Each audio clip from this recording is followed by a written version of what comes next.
Hello student. पुर्तगाली और डचों और अंग्रेजों के बाद भारत की धरती पर कदम रखने वाली अंतिम और सबसे शक्तिशाली यूरोपीय चुनौती थे फ्रांसीसी। आज की इस क्लास में हम जानेंगे कि कैसे लुई चौदहवें के एक मंत्री की जिद ने भारत में फ्रांसीसी ईस्ट इंडिया कंपनी की नींव रखी। क्या कारण था कि अंग्रेजों को सबसे कड़ी टक्कर फ्रांसीसियों से मिली। सूरत से लेकर पांडिचेरी तक और डुप्ले की कूटनीति से लेकर बांडी बास के निर्णायक युद्ध तक आज हम इस फ्रांसीसियों के इस पूरे इतिहास को खत्म करेंगे। अगर आप इतिहास को रटना नहीं चाहते, समझना चाहते हैं, तो ये क्लास आपके लिए। तो चलिए शुरू करते हैं। फ्रांसीसियों भारत में फ्रांसीसियों का आगमन ये कब हुआ था? 1664 ईस्वी से लेकर 1654 ईस्वी में।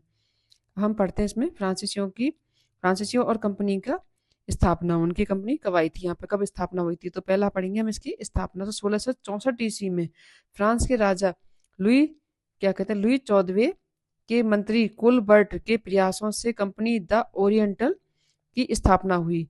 इसकी स्थापना कंपनी द ओरिएंटल की स्थापना किसने कराई थी? ये लुई चौदहवें के मंत्री था। कौन? कोलबर्ट। ये कब हुई थी? 64 में। 1664 में पहले सरकारी कंपनी। अन्य यूरोपीय कंपनियों के विपरीत ये पूरी तरह से एक सरकारी कंपनी थी जिसका सारा खर्च और नियंत्रण फ्रांसीसी सरकार के पास था। नेक्स्ट है हमारा भारत में प्रथम आगमन और फैक्ट्रियां। इनका प्रथम आगमन कब हुआ था फ्रांसीसियों का भारत में, और उन्होंने कौन कौन सी फैक्ट्रियां स्थापित की? तो पहला है इसका फ्रैंको कैरो 1667 में। इनके नेतृत्व में पहला फ्रांसीसी अभियान दल भारत आया था 1667 में। सूरत में 1668 में इन्होंने फ्रांसीसियों ने अपनी पहली व्यापारिक जो फैक्ट्री थी वो सूरत में स्थापित की। पहली सूरत में स्थापित की फर्स्ट। और सेकंड कहाँ पे की इन्होंने? सेकंड की उन्होंने मसूलीपट्टनम 1669 में। दूसरी फैक्ट्री भारत के पूरी तट पर मसूलीपट्टनम में स्थापित की गई थी। ये कब आए थे? भारत आए थे 1667 में। और इनके 1667 में आए थे। पहला इनका जो फ्रांसीसी अभियान दल आया था वो इन्होंने पहली कंपनी अपनी कहाँ स्थापित की थी? इन्होंने सूरत में स्थापित की थी इन्होंने 1668 में अपनी। और सेकंड इन्होंने की थी भारत के पूरी तट पर मसूलीपट्टनम में स्थापित की थी 1669 में। अब नेक्स्ट हमारा पौंडीचेरी मतलब पौंडीचेरी फ्रांसीसियों का गढ़। इसमें पढ़ेंगे हम स्थापना। 1673 में फ्रैंको मार्टिन ने बालकोंडापुरम के एक मुस्लिम सूबेदार से एक छोटा सा गांव प्राप्त किया जो कि बाद में उन्होंने इसको क्या नाम दिया? जो बाद में एक पांडिचेरी के नाम से प्रसिद्ध हुआ। अब है महत्व। तो किसने लिया था ये? 1673 में फ्रैंको मार्टिन ने, जो एक फ्रांसीसी था, उसने बालीकोंडापुरम के एक मुस्लिम सूबेदार से एक छोटा सा गांव प्राप्त किया और उसको क्या बनाया? उसको क्या नाम दिया? उसको पौंडीचेरी। अब इसका महत्व क्या हुआ इसकी? कि पांडिचेरी भारत में फ्रांसीसियों का एक मुख्य केंद्र बना। ये पूछा जाता है कि उनका क्या कहते हैं, फ्रांसीसियों का मुख्य केंद्र कौन सा था? कौन सा था? पांडिचेरी। और मुख्यालय बना था यहाँ। उन्होंने फोर्ट लुई नामक किले का भी क्या किया था? एक किला भी बनाया था। अब नेक्स्ट है हमारा बंगाल में विस्तार। चंद्रनगर 1692 में 90 से 92 में फ्रांसीसियों ने बंगाल के नवाब शाइस्ता खान से जमीन प्राप्त कर चंद्रनगर नामक नगर की एक प्रसिद्ध फैक्ट्री का स्थापित की थी या कोठी स्थापित की थी। कहाँ पे की थी? चंद्रनगर में। कहाँ? बंगाल में। नेक्स्ट हमारा आक्रामक नीति और डुप्ले की आक्रामक नीति। एक जोसेफ फ्रैंको डुप्ले, जो कि 1742 ईस्वी में डुप्ले के जो फ्रांसीसी गवर्नर बनने के बाद, जब डुप्ले बना फ्रांसीसी, कौन था ये? Joseph Franco Dupleix. जब ये 1742 में जब ये गवर्नर बना, इसके बाद फ्रांसीसियों की नीति बदल गई। अब उनका उद्देश्य केवल व्यापार करना नहीं था, बल्कि जो भारतीय राजनीति में हस्तक्षेप कर साम्राज्य का अपने का विस्तार करना था। डुप्ले को सहायक संधि सबसाइडरी अलायंस का क्या वास्तविक जन्मदाता कहा जाता है? ये इंपॉर्टेंट है। वास्तविक जन्मदाता क्या? सबसाइडरी का या वास्तविक जन्मदाता सहायक संधि का कौन था? Dupleix, Joseph Franco Dupleix. अब नेक्स्ट हमारा अंग्रेजी फ्रांसीसी संघर्ष और कर्नाटक के युद्ध।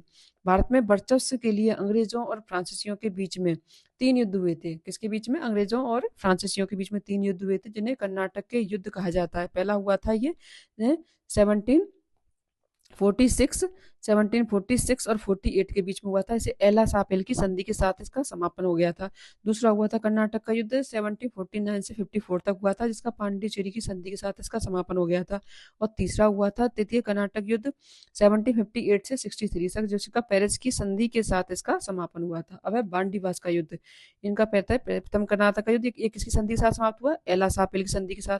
दूसरा पांडिचेरी की संधि के साथ 1749 से 54 तक। और तीसरा है कर्नाटक का युद्ध 58 से 63 तक पेरिस की संधि के साथ इसका समापन हुआ था। वह बांडी बास का युद्ध ये हुआ था 1760 में। इस निर्णायक का युद्ध में अंग्रेजों ने फ्रांसीसियों को बहुत बुरी तरह से हराया था।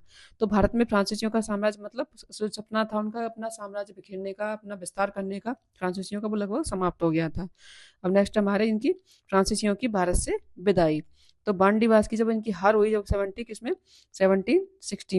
76 में जब ये अंग्रेजों से बुरी तरह से हार गए बांडीवास के युद्ध में, तो हार के बाद फ्रांसीसी केवल व्यापारिक केंद्र जैसे पांडिचेरी, माहे, कारेकल तक ही सीमित रह गए। 1954 में क्या हुआ कि इन्होंने फ्रांसीसियों ने अपनी बस्तियां भारत सरकार को सौंप दी और स्वेच्छा से भारत छोड़कर चले गए। अब इसके कुछ हाईलाइट्स हैं इसके, इन्हें देख लीजिएगा, इंपॉर्टेंट है। जैसे फोर्ट लुई का निर्माण किसने किया था? ये पांडिचेरी में किया था। किन्होंने किया था? फ्रांसीसी ने। ये इंपॉर्टेंट है, इसमें से अक्सर पूछा जाता है कि फोर्ट लुई का निर्माण किसने किया था? पांडिचेरी में किया था, फ्रांसीसियों ने किया था। फोर्ट विलियम का किसने किया था? ये कलकत्ता में किया गया था, अंग्रेजों ने। और फोर्ट सेंट जॉर्ज इसका मद्रास में किया गया था, ये भी अंग्रेजों ने किया था। सरकारी नियंत्रण।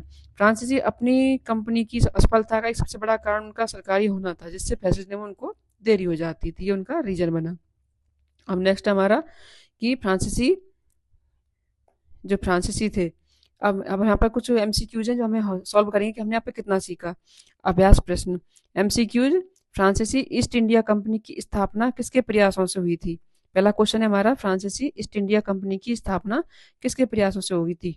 डुप्ले, कोलबर्ट, फ्रैंको मार्टिन और लुई सोलिवे। तो किसके माध्यम से हुई थी? कोलबर्ट।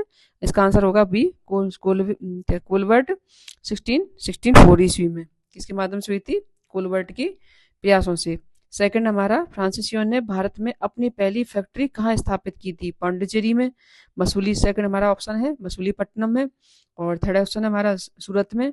और डी हमारा चंदनगर में। तो पहला क्या आएगा इसका क्वेश्चन, इसका आंसर आएगा सूरत में 1668 में। जो सेकंड उन्होंने फैक्ट्री अपनी क्या कहते हैं वहां पे जो स्थापित की थी वो कहाँ की थी? सूरत में। वो पहली फैक्ट्री की थी सूरत में और दूसरी की थी उन्होंने मसूलीपट्टनम में।